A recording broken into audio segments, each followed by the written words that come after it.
We move on and have a look at the status of applications, the quarterly report.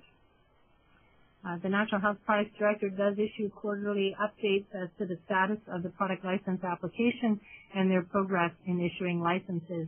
Their quarters are a little bit different than ours. Their fiscal year goes April 1st to March 31st.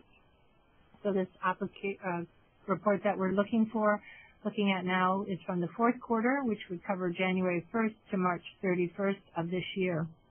The numbers in brackets are the numbers that were released from the third quarter report, so we can compare fourth quarter and third quarter numbers.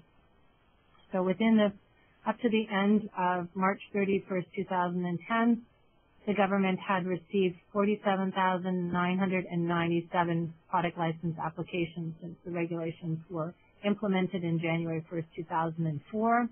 Of those 47,000 plus applications, they have completed assessments on 76% of them, which is 37,751.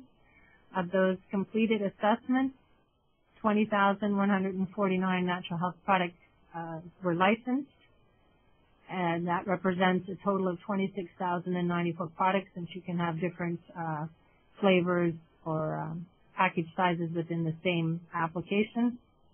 And 1,149 companies have received a product license to date.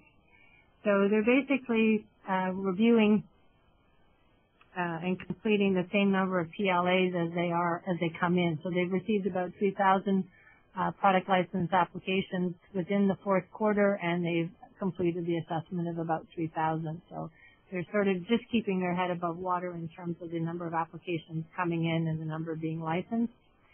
Another interesting note is that there are more companies, new companies, continually receiving product licenses. So whether these are new companies coming into the Canadian market, or whether these are companies that are just recognizing the value and that the fact that the natural health products regulations are not going to go away.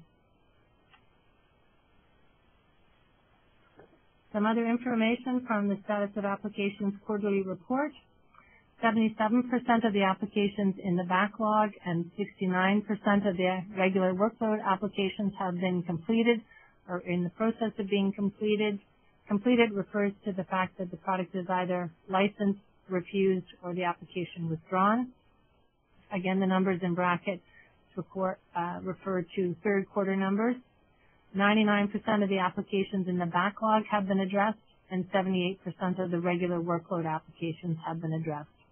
So with regards to this, the NHPD has targeted that 100% of the applications in the backlog would be addressed by March 31st, so they pretty well met their target. They have since made that 100% target. Addressing the backlog means that they have either been licensed, refused, withdrawn, or issued an IRN. So the second part of that target is that they would have had 100% of the applications in the backlog completed by December 31st of this year. So they are meeting their target. And again, the backlog refers to applications that were received in NQ prior to April 1st, 2008. Some other numbers that we can look at, again, within the fourth quarter numbers, we can compare them to the third quarter numbers in brackets. So they basically completed approximately the same number of applications from third quarter to fourth quarter. Where there is a significant difference, 55% of the products completed were issued licenses. This is a decrease from last quarter where 64% of the applications completed were issued licenses. So there's a decrease in the number of product licenses issued and correspondingly an increase in the number of product license applications refused. So why this is happening, one potential scenario within third quarter, there was a deadline to have all bin products transitioned over to natural health product numbers. So that may have led to an increase in product license being issued. Historically, we've been sitting around the 50-55% product licensing rate. So it may have just been a positive blip in third quarter, and now we're back to the regular average around 50-55%. And again, the number of PLAs withdrawn by the applicant is fairly consistent, 9% versus 10.5%. Some additional stats from this quarterly report. Again, there were 1,293 applications refused in the fourth quarter. The reasons, again, 31% were refused when the applicants did not respond to a request for further information. So this is a decrease from 50% in third quarter. So more applicants are responding to requests for information. Unfortunately, if you look at the third bullet point, there's been an increase in refusals when the applicant's response to a request for further information did not meet the requirements. So more applicants are responding with information for the NHPD, but more of those responses are being found to be deficient and being refused. 34% failed to meet basic application requirements. That's consistent from third quarter. Slight decrease. People are tending probably to understand better what a natural health product actually is. So only 1% were refused because they did not meet the definition of a natural health product. Consistently, 3% were refused when quality, safety, and/or efficacy issues were identified. And in this quarter, less than 1% were refused as a result of a significant change having been made to the product. Third quarter, that was 1%. So again, fairly consistent.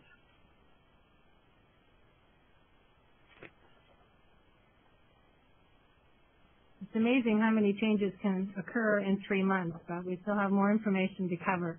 So some of the new guidance and tools for industry that have been released within the last 3 months. All this majority of this information is posted on the Natural Health Products Directorate website. There was an update to the International Trade Certificate forms, Good Manufacturing Practices Certificates of Compliance, the International Trade Certificate, and the stamping forms. So these forms are now available online. As mentioned in our last update, you can no longer get ITC form for a product that's not offered for sale in Canada, a product that does not have a product license. Two things that have been formalized. One is the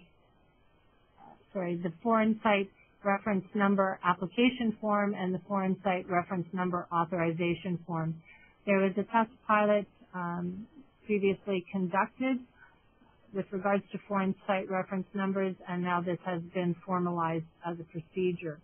So this will allow an offshore manufacturer to apply for a reference number. They will not be able to get a site license number because they are not resident within Canada, but they can apply for a foreign site reference number. It's very similar in terms of filling out a quality assurance report and providing similar information for a site license. So if the information is submitted and deemed acceptable by the Natural Health Products Directorate, then an offshore manufacturer can get a foreign site reference number.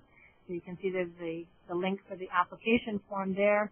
Once they have a foreign site reference number, then they can give permission to the Natural Health Products Directorate to allow an importer to access that information as part of their site license application and their ability to annex that offshore manufacturer to their site license. So again, this enables an offshore manufacturer to apply for a reference number, which would be similar to a site license, and then it also gives that manufacturer the ability to allow an importer to reference that data in their site license submission. So those two forms are now formalized and on the NHPD's website.